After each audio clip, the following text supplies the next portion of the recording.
जागतिक महिला दिन निमित्त मी सर्व महिलांना शुभेच्छा देते। मला इथे बोलण्याची संधी दिली, मी त्याच्याबद्दल आभारी आहे आपले। मला एकच गोष्टी मांडायची इकडे की महिला म्हणून आम्ही रोज आपलं स्वतःचे अस्तित्व साजरे करतो।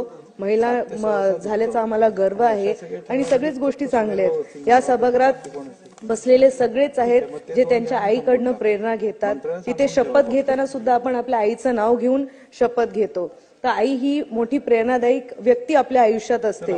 आपल्याला प्रेरणा घेण्यासाठी खूप काही असे महिला आहेत ज्यांच्यावर मी इथे बोलायचं विनंती करेन। आपल्या सर्वांची मी विनंती इकडे करेन की आज ज्याप्रमाणे आपण या सभागृहात आणि विधिमंडळाच्या परिसरात अनेक महापुरुषांच्या प्रतिमा उभारल्या आहेत, त्याचप्रमाणे इतिहासामध्ये आपले महान कार्याने ओळख निर्माण करणारे महिलांसुद्धा प्रतिमा उभारले पाहिजे अशी मी इकडे सभागृहात विनंती करेल।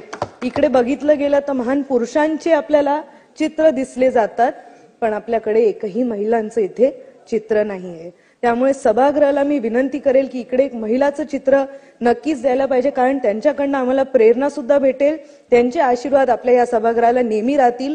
त्यामुळे एक महिलाचं चित्र, त्यातल्या त्यात राजमाता जिजाबाई असतील, पुण्यश्लोक अहिल्याबाई होळकर असतील, राणी लक्ष्मीबाई असतील, क्रांतिज्योती सावित्रीबाई फुले असतील, अशा अनेक महिला आहेत ज्यांच्याकडनं आम्हाला प्रेरणा मिळते। त्यामुळे मी या सभागृहाला विनंती करेल की इकडे एक चित्र किंवा सभागृहाच्या परिसरात एक महिला त्यांचं तरी काहीतरी योगदान जे ज्यांनी करून गेलेले आहेत त्यांचं इकडे काहीतरी मांडलं पाहिजे।